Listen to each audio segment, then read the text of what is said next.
Olá, retornando à nossa aula de física, depois de algumas semanas aí de feriados e tal, né?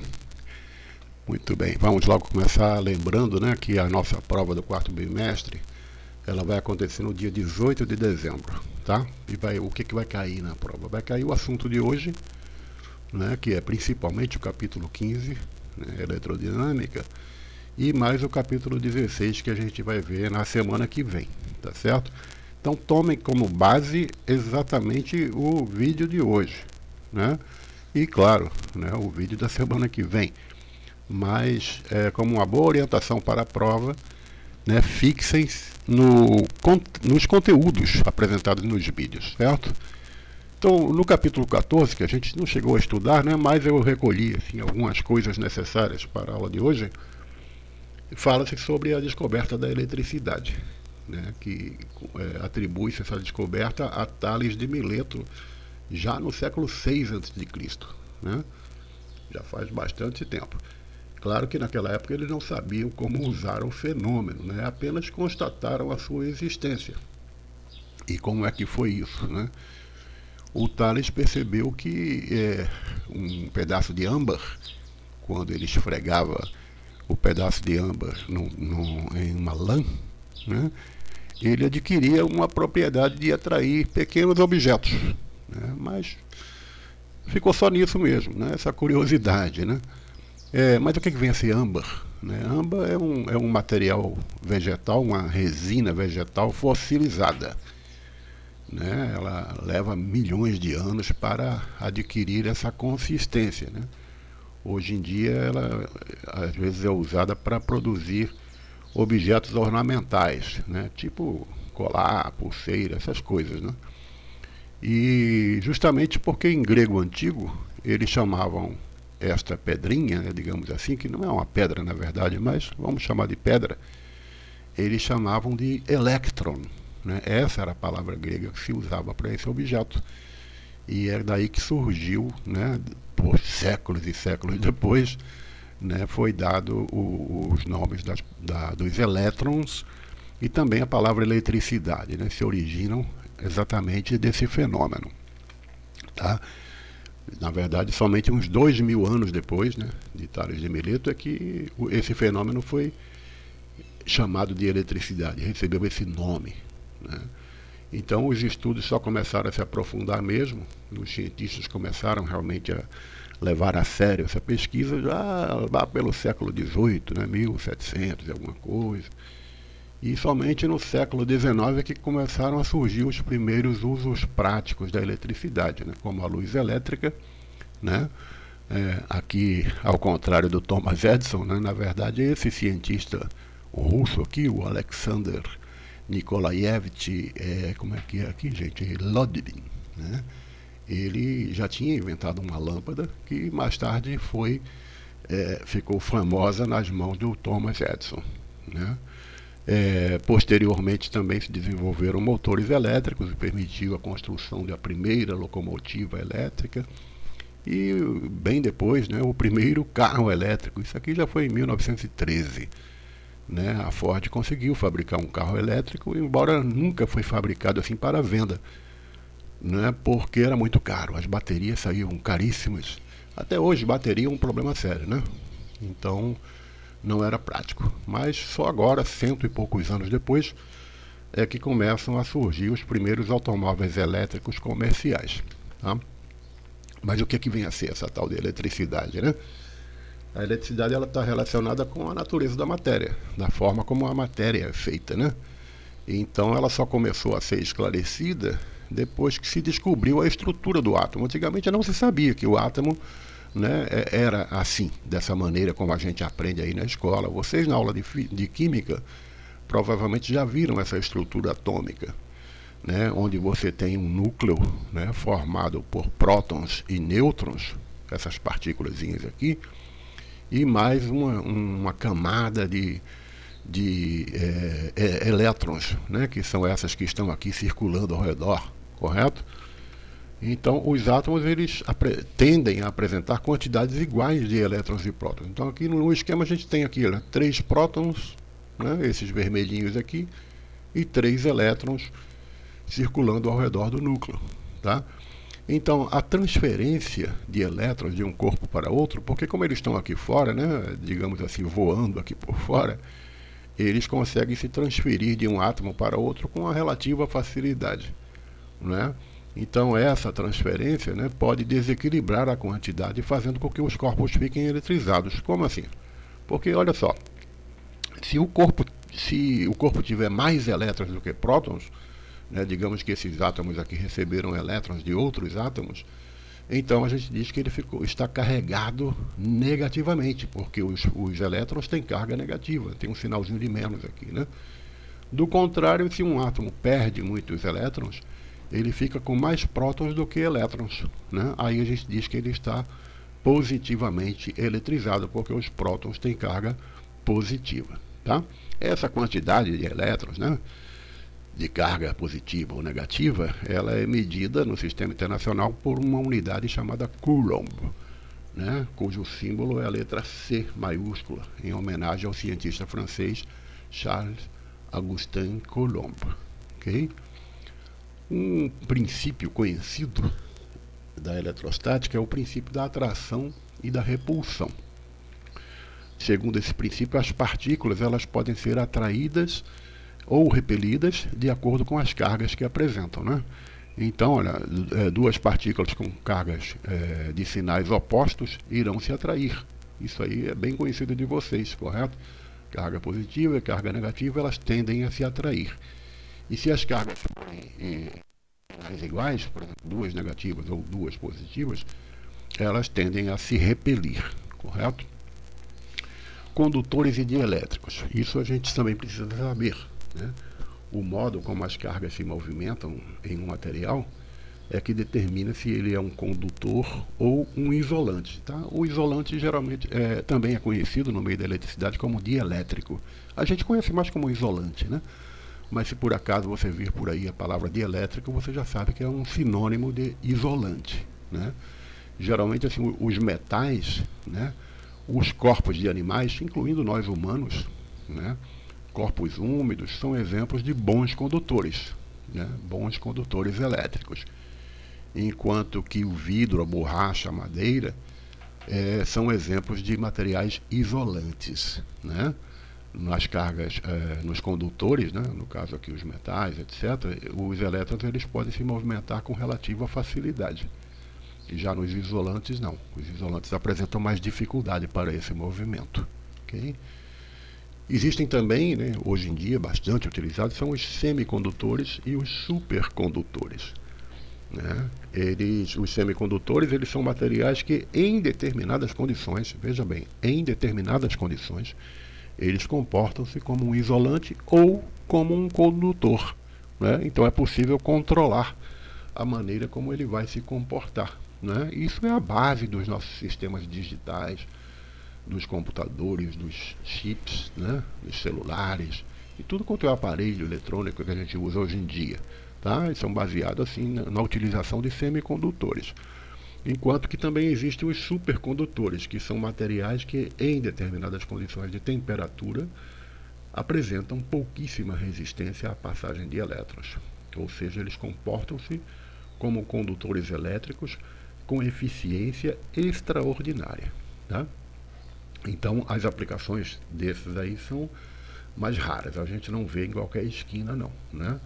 Mas, vamos ver assim, os aparelhos de ressonância magnética utilizam bastante o princípio, né, dos supercondutores, por exemplo. E a corrente elétrica? O que a gente chama de corrente elétrica, né? Os elétrons eles podem se movimentar de um átomo para outro, né? Isso ocorre porque na camada mais externa da eletrosfera, a gente viu naquele modelo de átomo, né? Então estão os elétrons livres, e que tem uma fraca ligação com o núcleo do átomo. E por causa disso, um elétron livre ele pode ir para um outro átomo com relativa facilidade, correto? Então o que acontece? Eles se movimentam, né? Se esses movimentos forem ordenados por uma fonte de energia, como por exemplo aqui uma bateria, né? Então a gente tem essa movimentação aqui, olha, dentro dos condutores, que é chamado de corrente elétrica. Então a corrente elétrica nada mais é do que o movimento ordenado de elétrons está dentro de um condutor, correto? Muito bem, aqui está simbolizado, simplificado, né? Com a bateria, você vê que tem o polo negativo e o polo positivo. De fato, o que acontece é que os elétrons, eles saem do polo negativo e percorrem o condutor e retornam para o polo positivo. Tá, mas isso no passado, né, as pessoas, até os cientistas não sabiam, porque eles ainda não conheciam o modelo atômico, né, como é o funcionamento interno do átomo. Então a corrente elétrica, eles convencionaram, né, que o movimento ocorria no sentido oposto ao que de fato acontece, né? Então para eles, né, a corrente acontecia do polo positivo para o polo negativo, né, exatamente o contrário do que a gente sabe hoje, né? Mas então o que acontece? A gente chama esse sentido realizado pelo fluxo de elétrons de sentido real. Quer dizer, o sentido real é esse aqui está com essas setinhas pretas aqui. Ele sai do polo negativo e vai para o positivo, né? Mas o sentido oposto, que é o do positivo para o negativo, é chamado de sentido convencional, tá? Até hoje se usa esse sentido convencional, embora está errado. Mas no final das contas, na prática mesmo, isso não altera em nada a compreensão da eletricidade. Mas o sentido real mesmo é do negativo para o positivo, ok? Então, e a intensidade da corrente elétrica? A intensidade da corrente elétrica, né, ela pode ser calculada pela carga elétrica, que é a quantidade de elétrons que atravessam um condutor, em um determinado intervalo de tempo, chamado de ΔT, né? Então, se for possível contar quantos elétrons está passando por um certo ponto aqui, né, em um segundo, por exemplo, aí a gente tem o que se chama da intensidade da corrente elétrica. É possível medir isso, tá? No sistema internacional, né, essa unidade é o ampere, simbolizado pela letra A maiúscula. E a carga elétrica, como vimos, é o coulomb, né, a letra C maiúscula, que vai indicar a quantidade de carga elétrica circulando. O intervalo de tempo, como todo mundo sabe, é o segundo, né? Então a intensidade da corrente elétrica é exatamente isso. A quantidade de carga elétrica que passa numa certa unidade de tempo. E os tipos de corrente elétrica? Né? Na prática, hoje em dia, a gente usa de duas formas as correntes elétricas, né? Que é a alternada e a contínua. Na corrente alternada, é importante, tá? Na corrente alternada, os elétrons executam um movimento oscilatório de vai e vem, né? Ele fica indo e voltando o tempo todo, tá?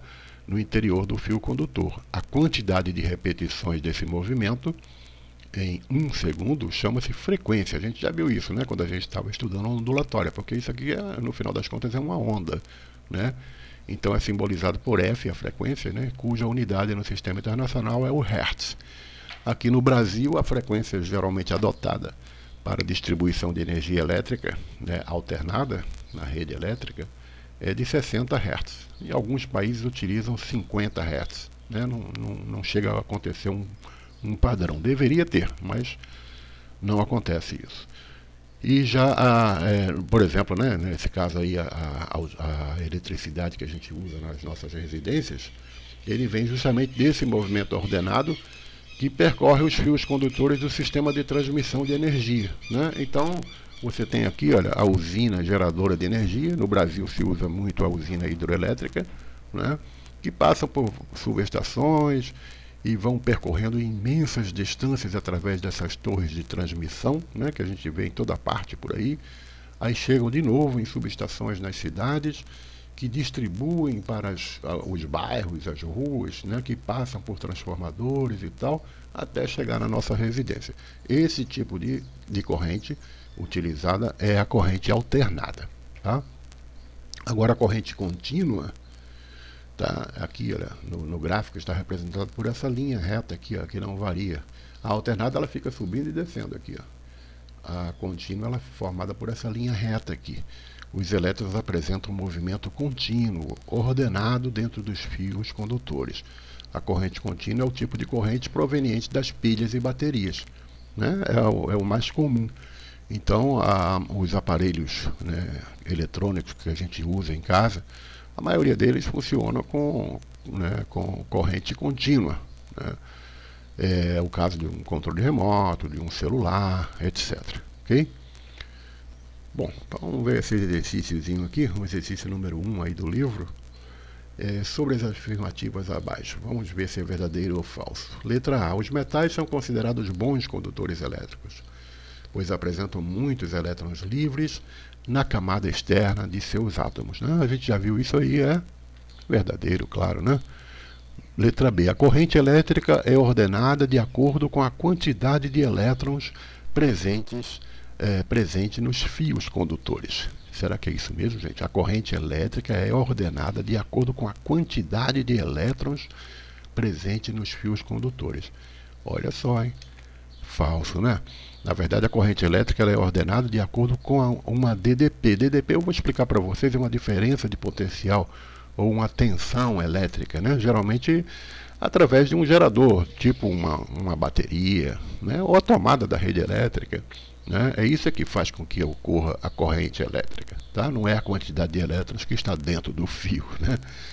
Então, letra C. A corrente alternada é composta de elétrons que realizam um movimento harmônico de vai e vem no interior do fio condutor. Verdadeiro, né? A gente viu isso aí agora.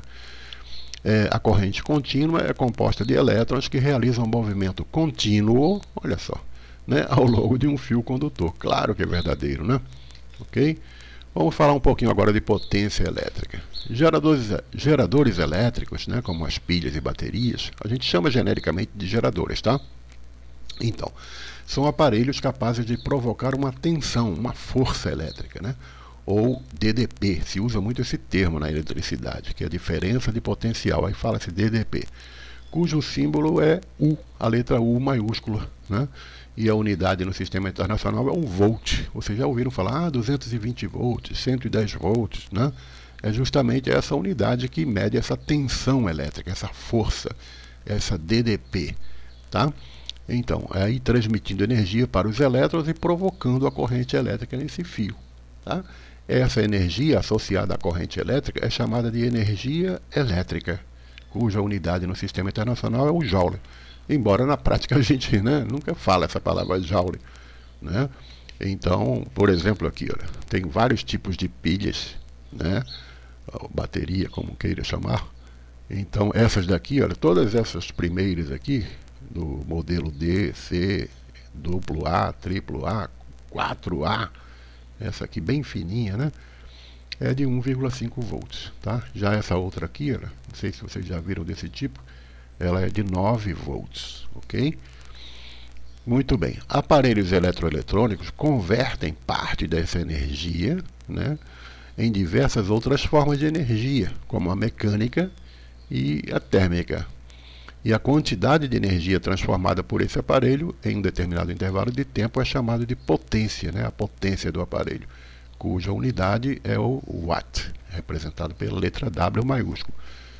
Então aqui, por exemplo, né, nós temos esse aparelho receptor, a gente chama de receptor, tá? O aparelho, qualquer aparelho que converte a energia elétrica em uma outra forma de energia. Aqui no caso, aqui esse receptor, né, representado aqui por esse liquidificador, ele recebe energia elétrica e transforma em energia mecânica, né? Porque ele gira umas lâminas, né, metálicas que tem aqui dentro, então é energia mecânica, né? Então, como fala aqui, olha, a quantidade de energia que ele consegue transformar, né, é chamado de potência. Então tem liquidificadores de 500 watts, 800 watts, 1200 watts, né, são aqueles mais potentes e tal, ok? Então 1 watt equivale à conversão de 1 joule de energia em 1 segundo, em um intervalo de tempo de 1 segundo. Então 1 watt é igual a 1 joule dividido por 1 segundo, ok? Muito bem. Se um aparelho apresenta, por exemplo, uma potência de 1 watt, né, é difícil a gente encontrar um aparelho de 1 watt. Né? Então isso significa que a cada segundo ele consumirá, ele transformará 1 joule de energia. Né? Então, por exemplo, se ele ficar funcionando por 1 minuto, que são 60 segundos, aí a gente diz que ele consumiu uma quantidade de energia igual a 60 joules, né? Porque são 60 vezes, né? 60 segundos. Então são 60 joules. A potência ela pode ser escrita em função da intensidade da corrente elétrica e da tensão. Então, por exemplo, aqui, ó, P é igual a U vezes I, quer dizer, a potência é igual a tensão elétrica, né, os volts, multiplicado por I, que é a corrente, é a amperagem, como as pessoas falam, correto? Então, na conta de luz, né, a gente, se você ler com atenção aquilo ali, não sei se alguém já teve a paciência de ler aquilo ali, geralmente contém essas informações aqui, né? Por exemplo, olha, fornecimento de energia elétrica, unidade foi quilowatt-hora. Quilo significa 1000, vocês sabem disso, né? Então, quilowatt-hora. Quantos? 120. Então, o consumo aqui foi de 120 kWh. Aí vem o preço de cada kilowatt, né? 69 centavos. E o valor total da conta aqui, que foi R$ 83, tá? Então, equivale, né, essa medida aqui em kilowatt, equivale à quantidade de energia consumida por um aparelho de potência de 1000 watts, né, 1 kW significa 1000 watts. A funcionar em um intervalo de tempo igual a 1 hora, por isso que fala quilowatt-hora, ok? Só como curiosidade, né, vocês sabem que essas lâmpadas incandescentes, aquelas lâmpadas de filamento, elas não estão sendo mais fabricadas. Né? É bom você comparar como é que vê as coisas. Olha só, as lâmpadas de LED, que são as mais modernas atualmente, né? São as mais eficientes. Por quê? Porque elas transformam 95% da energia que elas recebem, né, da energia elétrica, e só perdem 5% em forma de calor. É exatamente o contrário do que acontecia com as lâmpadas incandescentes. As lâmpadas incandescentes, elas recebiam a potência, uma energia, né? E perdiam 95% dessa energia na forma de calor. Elas esquentavam muito, mas muito mesmo. E somente só aproveitava 5%, né, da energia em forma de energia luminosa, né, acendendo. Por isso ela era muito menos eficiente, né? Sem contar com a durabilidade, etc. Tá? Tem uma tabelinha aqui de conversão. Por exemplo, se as antigas lâmpadas de 100 watts, né, podem ser substituídas hoje, né, por uma lâmpada LED de 20 watts. Né? Ela vai ter assim, a mesma luminosidade e vai assim, aproveitar muito melhor a energia, além de ter maior durabilidade. Okay? E as atividades, professor? Atividades são o número 1, 5, 8, 10, 11 e 12, tá? Anota aí. Eu vou deixar o gabarito, né, lá no AVA, tá? Para você conferir aí os seus exercícios, ok? Então veja bem, no próximo vídeo a gente vai ver, né, a segunda parte dessa aula aqui, ok? Valeu!